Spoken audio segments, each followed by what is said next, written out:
Bonsoir à toutes et à tous, bienvenue dans le 19h Sport. On est ravis de vous retrouver comme chaque soir pour tout commenter sur l'actualité sportive dans la région Nouvelle-Aquitaine. Ce soir, gros plan sur le rugby amateur avec le retour de votre émission Terre d'Ovalie. Philippe Autier, le vice-président de la Ligue Nouvelle-Aquitaine, nous dira tout sur cette rentrée du côté du rugby amateur. Et juste avant, cap sur la glace avec les boxeurs de Bordeaux. Quel début de saison, quelle ambition, quel virage pour le club? Réponse avec nos invités de ce soir. Le président Thierry Parienti qui est avec nous. Bonsoir président. Bonsoir. Également avec nous le manager général Stéphane Tartari. Bonsoir Stéphane. Bonsoir Dorian. Merci à vous deux d'être avec nous. On rappelle que la reprise du championnat de France de Ligue Magnus reprend ses droits le vendredi 12 septembre avec un premier déplacement à Grenoble chez le champion de France. On regarde ensemble tout de suite le programme ensemble. Le premier match à la maison aura lieu le 16 septembre du côté face à Rouen. Président, à quelques jours du coup d'envoi, dans quel état d'esprit abordez-vous cette nouvelle saison ? On l'aborde de manière sereine, avec ambition. Ça fait maintenant 2 ans qu'on est installé dans le top 4 du hockey français. On souhaite y rester. Et puis quand on est dans le top 4, on a été top 2, top 3. Il y a des chiffres qu'on n'a pas fait. Donc effectivement, on essaye de toujours se maintenir et puis de voir plus haut, quoi. Mais en tout cas, de rester dans ce top 4, c'est rester au haut niveau, c'est déjà pas simple. Le premier objectif, c'est celui-là, quoi. On va en parler bien sûr de comment réussir à rester avec les grosses écuries. Vous avez effectué des matchs de préparation, une belle préparation estivale. C'est quoi les enseignements, Stéphane, qu'on peut retirer de ce mois d'août ? Déjà une très belle tournée au Canada, où on est retourné pour la deuxième année, avec beaucoup de changements au niveau des joueurs. On a changé plus de 40% de l'équipe.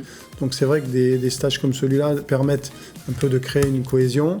Et c'est vrai qu'on est revenu après ces 9 jours avec un groupe, on a l'impression, qui vivait depuis plusieurs mois déjà. Donc ça, c'est très positif. On a eu la chance de faire 3 matchs, certes sans contact, contre vraiment des joueurs NHL, puis des top joueurs NHL. Donc on a vu aussi un petit peu le step, et c'est toujours intéressant pour nos joueurs aussi de se confronter à ça. Et puis là, on sort de 4 matchs, 2 matchs contre Anglette et puis un petit tournoi à Gap qui était plutôt sympa sur 3 jours.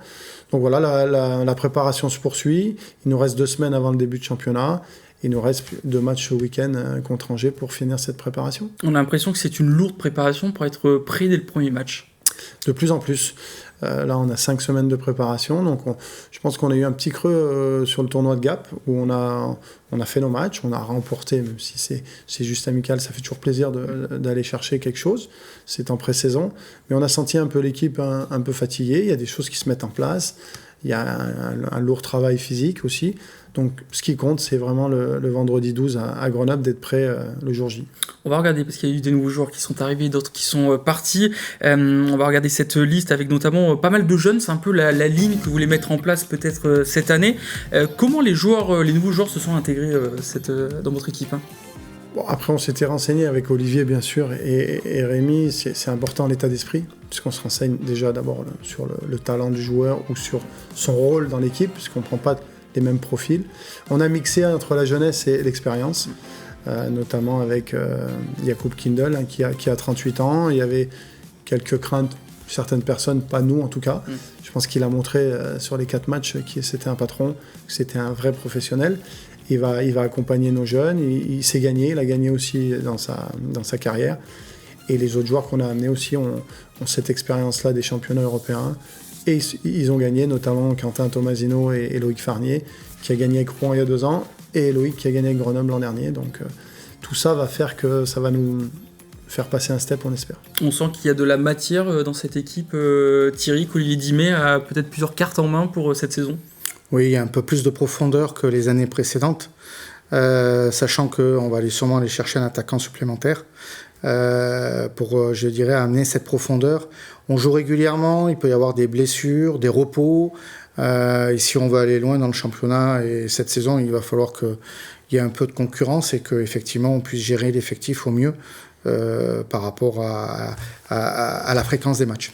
Vous avez parlé, Stéphane, de Jakub Kindl, vous l'avez dit, il est passé en NHL, notamment dans les franchises de Détroit ou de Floride. Est-ce que c'est un peu une arrivée à la Tanner Glass quand il était venu une première fois en disant, voilà, on a un grand joueur de NHL qui vient nous aider, qui vient nous épauler, qui va apprendre des choses dans notre équipe? Est-ce que c'est la même chose ? On est sur un step encore différent, puisque Tanner Glass avait un rôle plus de joueur physique. Il jouait 5, 6, 7 minutes par match. C'était vraiment pour déranger l'adversaire. Mais c'était une belle expérience pour lui et pour nous. Mais il n'avait pas un rôle vraiment offensif. C'était un joueur d'impact. Là, Jakub Kindl, c'est un joueur qui jouait régulier en NHL, qui a en Extraliga tchèque, en Norvège, qui a eu des rôles importants. Donc chez nous, il aura son rôle, bien sûr, adapté aussi à sa condition. Mais notre défense, c'est densifié, notamment avec de la grandeur, du poids. Et il fait partie de ce changement qu'on a amené en défense. On a parlé de ces arrivées, vous avez eu la liste notamment des départs, mais vous avez aussi prolongé des joueurs cadres comme Quentin Papillon. Ça passe par ça pour continuer à se développer, à grandir, de garder ses leaders comme Quentin, on rappelle, c'est le gardien de l'équipe de France, meilleur gardien de la Ligue. Ça passe par ça aussi, ces prolongations? Oui, alors Quentin, on a été très fair-play avec lui. Il voulait une clause jusqu'au 15 juin pour pouvoir partir s'il avait une belle opportunité. Des gens ne comprennent pas, mais ça se fait dans le hockey. Je pense que nous, si on peut servir de tremplin aussi à Quentin et qu'il devienne un très grand gardien en Europe, c'est pas facile de s'imposer, on lui souhaite. Pour l'instant, il est avec nous. Il a fait deux excellentes saisons, notamment l'année dernière. On a réussi à le convaincre aussi. Il n'a pas eu les offres qu'il voulait, donc il s'engage encore avec nous. On est très heureux. Et c'est vrai que ces cadres-là connaissent l'équipe, connaissent le championnat, ont prouvé. Il faut continuer parce qu'on est attendu. Il est attendu. Il y a les JO en février, donc il veut aussi être le gardien titulaire. Il a de la concurrence pour lui. Donc je pense que c'est tout bon pour nous et pour lui. On va parler maintenant, on va se pencher sur la question sur l'économie, le projet du club. C'est plus pour vous, Thierry, maintenant ce rôle-là. Comment le club se porte-t-il financièrement après les dernières saisons aujourd'hui ? Le club se porte très bien financièrement, puisque ça fait maintenant plus de 3 saisons qu'on a des résultats positifs. Alors certes, au-dessus de la ligne de flottaison, mais qu'on tend vers un modèle économique en fait que l'on trouve. Alors la ligne n'est pas bien épaisse, mais en tout cas, je dirais, avec l'afflux de spectateurs, de partenaires et l'engouement qu'il peut y avoir, sont des éléments très positifs qui solidifient le socle sur lequel on est, quoi. Comment aujourd'hui Jacques Tanguay, Patrick Roy et Jean Bédard vont vous aider à continuer à structurer le club aujourd'hui ? On l'a vu, ça passe par des camps comme au Québec, encore cette saison, ça passe par ça aussi. Oui, bien sûr, ils nous aident par l'accueil que l'on a eu depuis 2 ans sur des camps d'été, avec, je dirais, leur connaissance aussi sportive, leur connaissance de réseau québécois, canadien.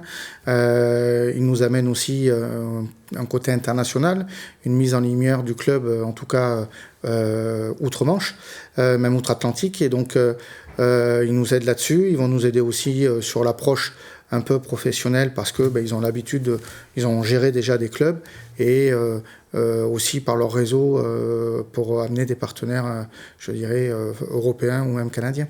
Aujourd'hui, on sent qu'il y a une belle structure avec cette billetterie qui s'enflamme match après match. C'est quasiment tout le temps à guichet fermé. Les abonnements, pareil, ça part comme des petits pains. Mais quelles sont les grandes priorités pour continuer à renforcer cette économie au sein du club ? Est-ce que ça passe pas encore plus par de sponsoring ? Est-ce qu'on va avoir une patinoire encore s'agrandir ?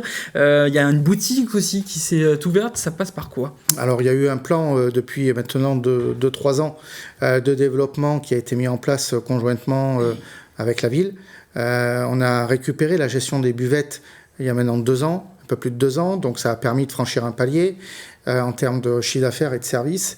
On a la boutique qui vient d'ouvrir, en tout cas maintenant il y a 15 jours, donc qui va aussi nous permettre d'avoir une meilleure visibilité. C'est une boutique qui appartient au club. C'est une boutique qui appartient 100% au club, qui est en face... à la patinoire au rez-de-chaussée, sur le côté extérieur face à l'hôtel de police.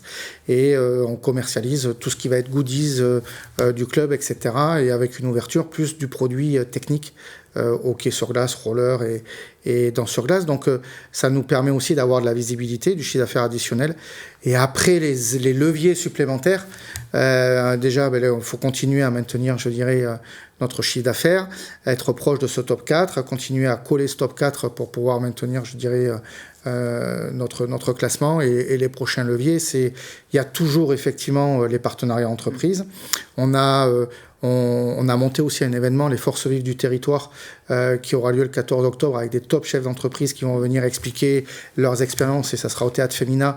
Donc là aussi, ça montre que le club franchit un palier en termes d'économie, de présence dans le secteur économique. Donc voilà, c'est vraiment le côté entreprise qui va faire que dans l'avenir, on va pouvoir franchir un palier. Et puis peut-être des améliorations futures aussi au sein de la patinoire. Mais ça, on n'en a pas encore parlé. Mais à un moment donné, effectivement, étape par étape. On sait que la mairie a fait des efforts cet été aussi pour changer des petites choses dans votre quotidien, notamment par rapport à cette glace l'été. Ça aussi, ça a changé. Il y a eu des gros travaux cet été. Je crois que ça n'a pas été encore fait à 100%. À 100%. Mais ils voilà, sont en cours. Oui, c'est en cours. Voilà, il y a des gros déshumidificateurs qui ont été mis en place. Et c'est vrai qu'on l'a vu sur le mois d'août. Après, ils ont eu une semaine pour mettre la glace. Je pense que c'était une semaine de canicule, donc ça n'a pas été simple, mais on l'a eu à temps. Et c'est plutôt dans de correctes conditions. On a connu bien pire. Donc voilà, on va pas se plaindre. Et puis on sait que ça va s'améliorer de semaine en semaine, plus le temps va baisser aussi. Et puis, je crois que les travaux sont prévus sur les prochains mois. Est-ce que vous sentez également qu'il y a des partenaires qui se poussent un peu aux portes pour venir vous aider financièrement, être partenaire des boxeurs de Bordeaux? Il y en a certains, bien sûr, qui remplissent saison après saison, mais est-ce que vous voyez qu'il y a une augmentation des entreprises? Oui, il y a un engouement au niveau du grand public, il y a un engouement au niveau des partenaires. Souvent, en fait, ce sont des partenaires qui sont venus avec d'autres. Et ça fait un effet boule de neige, donc ça fait un effet très positif.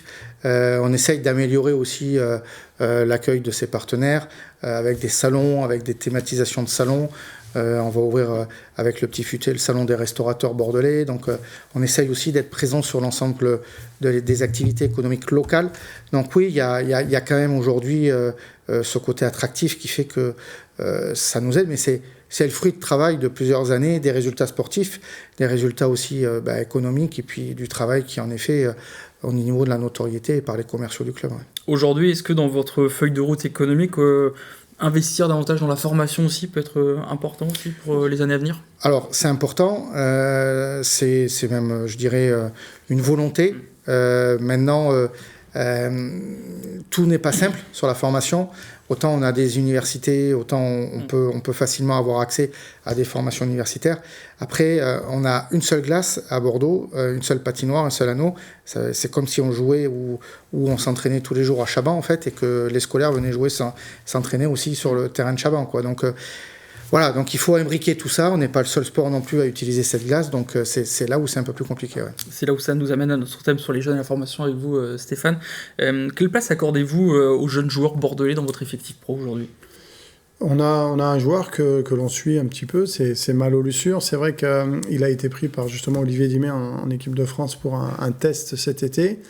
C'est vrai que Malo poursuit des grosses études aussi, donc c'est pas évident aussi il faut faire un choix, donc essayer de devenir pro, mettre les études un peu de côté. Donc c'est vrai que c'est pas simple pour lui. Donc pour l'instant, il est un petit peu en retrait. Voilà, on a un gros suivi. C'est vrai qu'il y a 2 ans, avec toutes les réformes de championnat qu'il y a eu la fédération, on a perdu pas mal de bons jeunes qui sont partis dans des centres de formation pour pouvoir avoir un championnat plus élevé. Ce qu'expliquait Thierry, voilà. Donc on fait avec. On a des bons petits jeunes. Il y a des jeunes qui partent dans des centres de formation, mais qui parfois qui reviennent. Voilà, donc on suit. C'est pas évident. Le step est très important de junior à Magnus. Donc souvent, ils partent en D2, en D1. Ils font 1 ou 2 saisons et puis après ils s'aguerrissent et après on peut les récupérer s'ils ont passé ce step-là. Vous avez toujours des clubs partenaires qui les accueillent, ces jeunes? Si je ne me trompe pas, c'était Nantes ou Tours? C'est Tours. Oui, voilà, ça fait plusieurs années, voilà. Ça fonctionne très bien. On a Esteban Rago qui va continuer à être avec nous. Puis nous, on peut envoyer 3 joueurs, Ulysse Tournier, Tom Guidou et Alexis Daugemont. Donc c'est un gagnant-gagnant. Ça permet d'avoir plus de profondeur. Et dès ce week-end, normalement, Esteban va nous rejoindre puisqu'on a quand même 3 blessés. On disait, la profondeur est très importante. Il y a même des clubs qui ont 8 blessés en ce moment, après 2 semaines, 3 semaines. Donc voilà, plus on a de la profondeur, mieux c'est aussi. Ça a un coût aussi, c'est de l'organisation, mais voilà, on veut tendre à ça, rester dans le top 4, parce qu'on sait que Marseille est là aussi, donc s'invite, il y a Amiens qui est là, et tous les autres clubs arrivent petit à petit. Donc c'est très bien pour l'attractivité du championnat, pour nos étrangers qui arrivent, mais ça veut dire que ça va faire des matchs à chaque fois très serrés, donc... Voilà, à nous de tirer notre épingle du jeu de ça. C'est ça, on va prendre un peu de hauteur. Cette Ligue Magnus, elle a pris un virage aujourd'hui encore. Complètement. On voit les joueurs qui viennent, qui signent chez nous et qui sont de plus en plus surpris du niveau. Parce que voilà, notre championnat est pas assez bien coté, on trouve, sur l'Europe, mais de l'expérience des joueurs le disent, voilà, on n'est pas loin de l'Angleterre, parce que l'Angleterre a vraiment pris un step. On peut se comparer à Norvège, au Danemark, où on est placé un peu plus bas. Mais en termes de niveau, on est là. Alors on est encore loin des Tchèques, de la Finlande, de la Suède, la Suisse, l'Allemagne. On voit Grenoble qui est en CHL, c'est difficile. Mais bon, on existe et puis le championnat monte. Mais c'est important pour nos internationaux. Parce qu'on a de plus en plus de joueurs quand même qui jouent en France. Donc il faut qu'ils gardent ce niveau quand ils arrivent avec l'équipe de France qu'ils soient au step international. Surtout avec ces échéances qui arrivent à grands pas au mois de février, comme vous l'avez dit, avec ces Jeux Olympiques. On attend beaucoup de cette équipe de France. Franchement, c'est un bonheur d'y participer. Il va y avoir les top équipes mondiales. La NHL s'arrête. Il y a juste la KHL, puisque les Russes ne sont pas là, qui ne seront pas présents et qui ne s'arrêtent pas. Mais ça va être un événement fantastique, puisqu'on a vraiment les meilleurs joueurs de la planète qui vont être là. Donc la France, c'est de figurer au mieux, et puis de prendre du plaisir. Et puis c'est pour le public français de découvrir, ceux qui ne connaissent pas, ce magnifique sport. Et je pense que ça sera très bien pour les boxeurs de Bordeaux, puis le hockey français en général, pour amener encore plus de monde dans les patinoires. Pour conclure, Thierry, qu'est-ce qui ferait de cette saison une réussite à vos yeux? Je dirais une coupe ou un titre, que ce soit en Coupe de France ou en championnat. Ça serait un succès, en tout cas sportif. Et puis, je dirais, d'un autre côté, de continuer à avoir une patinoire pleine, de l'engouement et donc de bons résultats financiers. Voilà. Avec ça, on est content. C'est déjà pas mal. Est-ce qu'il reste un peu de place pour le match face à Rouen Alors oui, effectivement, c'est que dans 15 jours.